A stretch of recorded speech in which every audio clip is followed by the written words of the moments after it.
La resurrección. A ver, más allá de la fe, es una de las narrativas que más ha influido en la historia.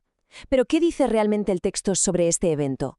Hoy vamos a meternos de lleno en sus afirmaciones centrales, los hechos, los testigos y el significado que presenta. Empezamos. Venga, pensemos un momento cuál es la mejor noticia que hemos recibido en la vida. Esta pregunta, con la que arranca el material que analizamos, busca prepararnos para la que el propio texto considera la noticia más importante de todas. Pues bien, según la fuente, la respuesta a esa pregunta es, sin lugar a dudas, la resurrección.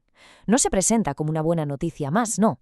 Se plantea como la noticia definitiva, la demostración de que Jesús era, en sus propias palabras, Dios con nosotros. De acuerdo, vamos a entrar ya en el meollo del relato. El texto nos lleva directos a la tumba vacía, donde la historia se cuenta a través de tres grupos pero que muy diferentes, cada uno con sus propios intereses y, como veremos, sus propias reacciones. Los tres grupos que nos presenta el texto son, por un lado, un ángel, una figura celestial, luego las mujeres seguidoras de Jesús, o sea, las creyentes, y finalmente los soldados romanos, que estaban allí para custodiar la tumba, y que, claro, representan la perspectiva totalmente opuesta en esta escena. El primer testimonio que nos encontramos es sobrenatural. El ángel no da rodeos ni explicaciones, lanza una proclamación. La cita es así de directa, y establece la afirmación principal del evento. No está aquí, pues ha resucitado. Punto. La reacción de las mujeres se describe como una mezcla muy humana, temor y mucha alegría. Y lo curioso es que esta combinación, en lugar de paralizarlas, las empuja a la acción. Salen corriendo a difundir el mensaje. Y aquí tenemos el contraste absoluto. Mientras las mujeres son movidas a la acción por esa mezcla de miedo y alegría, los soldados, la otra cara de la moneda, se quedan completamente paralizados. El texto dice que temblaron de miedo y se quedaron como muertos, literalmente. Pero ojo, que su historia no acaba ahí. Según el texto, a los guardias les dan dinero e instrucciones para que difundan una contranarrativa.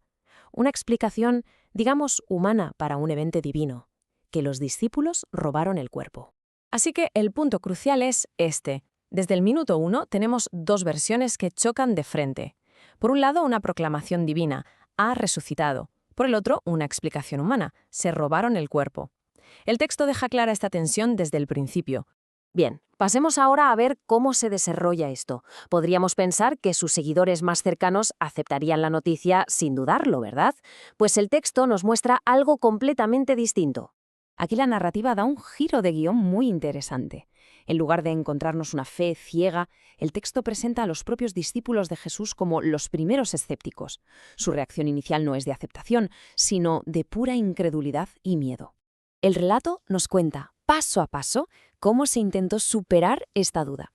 Primero, su reacción fue de pánico total. Pensaban que estaban viendo un fantasma.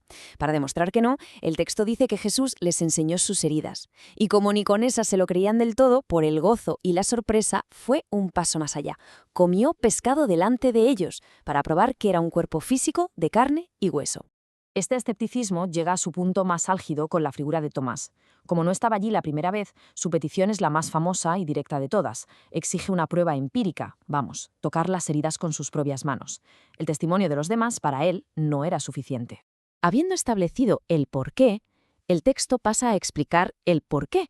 No presenta la resurrección como un hecho aislado o una especie de improvisación, sino como la culminación de un plan que ya estaba trazado de antemano.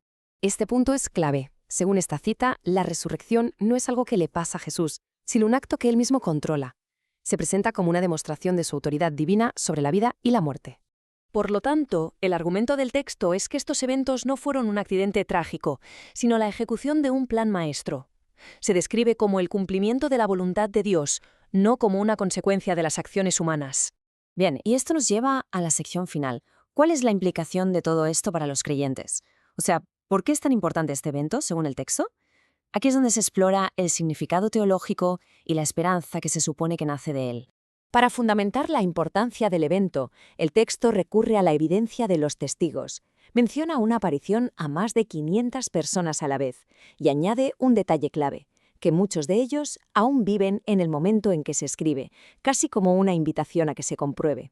Este evento da lugar a un concepto central, la esperanza viva. Se define como una especie de renacer de la fe que se basa en la resurrección y que promete una herencia incorruptible en los cielos. Entonces, en resumen, ¿Qué es lo que asegura esta resurrección, según el texto? Pues básicamente 4 cosas: una victoria final sobre la muerte, la promesa de vida eterna, la futura resurrección de los propios creyentes y, como consecuencia de todo esto, la liberación del miedo a morir. Y esta cita, bueno, es que lo resume todo de una manera poética y muy potente. Es una pregunta retórica que viene a decir que la muerte ha sido derrotada. La resurrección se presenta como el momento en que la muerte pierde su poder final. Así que al final de este recorrido por el texto nos quedamos con esto. Se presenta un evento extraordinario, 2 versiones totalmente opuestas desde el primer día, el escepticismo inicial de sus propios seguidores y finalmente un significado teológico muy profundo. La pregunta que La Fuente deja en el aire y con la que cerramos este análisis es simplemente esta. Ante estas afirmaciones, ¿cuál es la reacción?